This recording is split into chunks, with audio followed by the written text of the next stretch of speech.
Cold War has been out for just about a week now, which is kind of hard to believe, but there are a lot of perks in this game that are very useful, and in this video I'm going to break down out of each perk slot which are the best 2 perks that you should have in your class setup.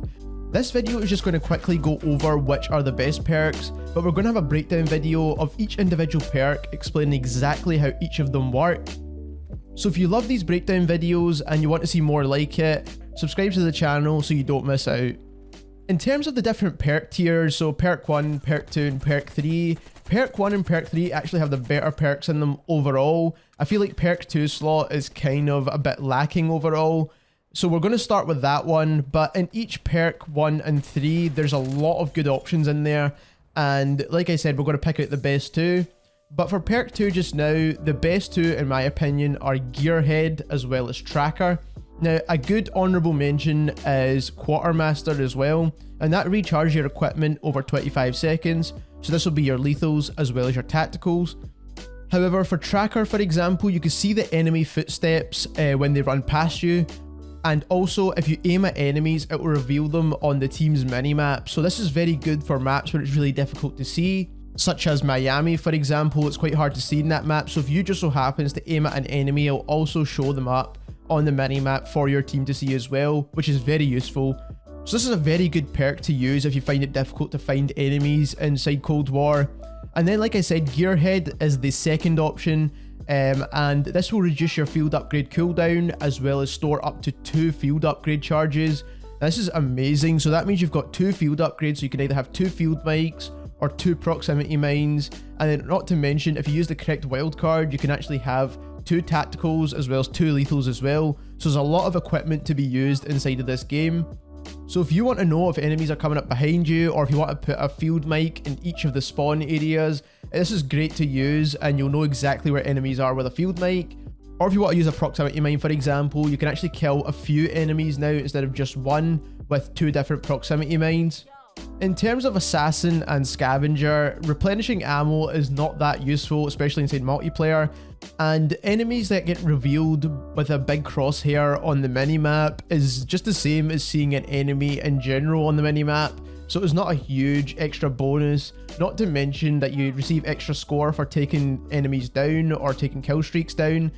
Again, it's so easy to earn score streaks in this game, you don't really need any extra bonus to do that. The next perk slot we're going to take a look at is perk 3, and there are a lot of good options inside perk 3 slot. I'm just going to start off by quickly saying Ninja and Cold Blooded are probably the best 2 perks in this category, but this category has a lot of really good perks. Ghost is also a good option as well as Gung Ho. We did some testing on Gung Ho to see that firing your weapon and your sprinting speed is actually quicker than if you don't have it equipped.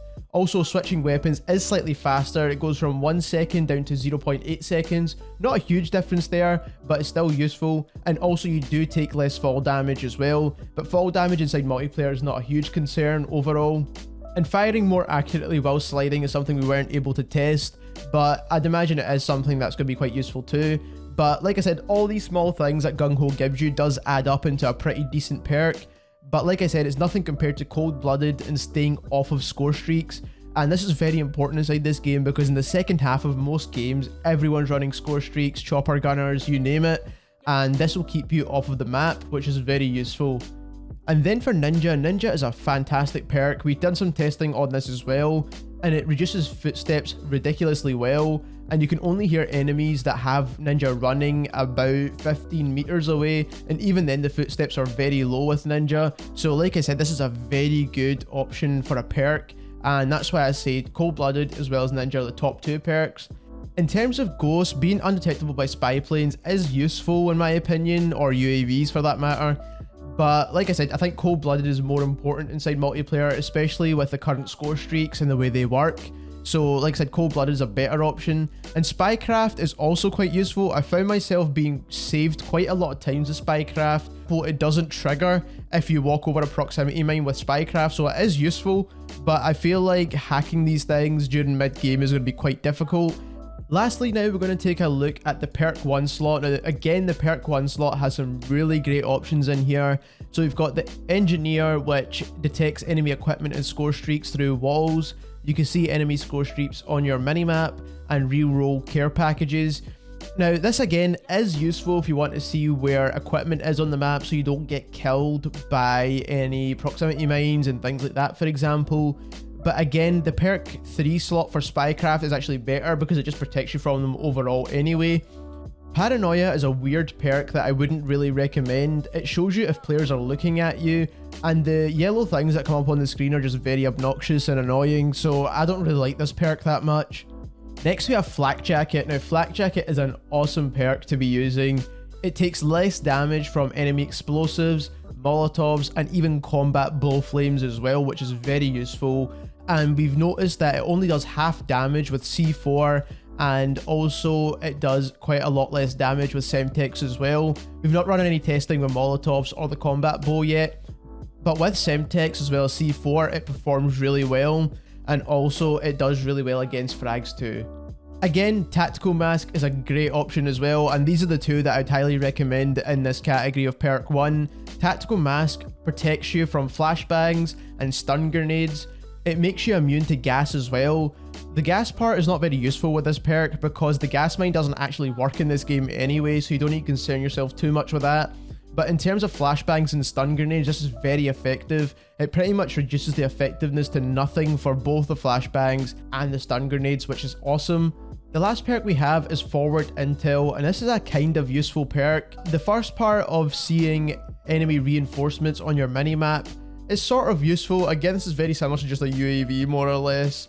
And the last part of the perk saying the minimap shows a larger area is pretty useful. Basically, you can see a lot more on your minimap and shrinks it down a little bit more so you can see a lot more area overall. Just for only one section of the perk to actually be quite useful, and the other one can be done by equipping a UAV, for example, or a spy plane, then it's not really that good.